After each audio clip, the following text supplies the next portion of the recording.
নমস্কার। আজ 25শে বৈশাখ রবীন্দ্র জয়ন্তী উপলক্ষে আমি রবীন্দ্রসঙ্গীত করব।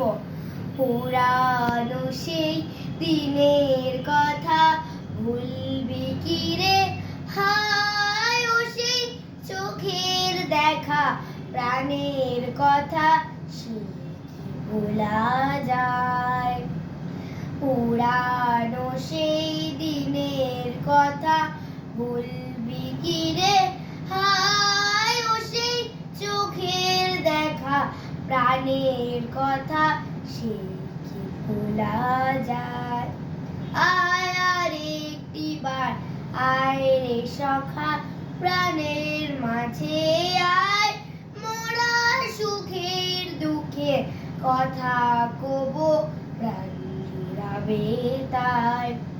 আয় আর একটি বার আয় রে সখা প্রাণের মাঝে আয়, মোরা সুখের দুঃখের কথা কব প্রাণ জুড়াবে তাই। পুরানো সেই দিনের কথা ভুলবি কি রে, হায় ও সেই চোখের দেখা প্রাণের কথা সে কি ভোলা যায়। ধন্যবাদ।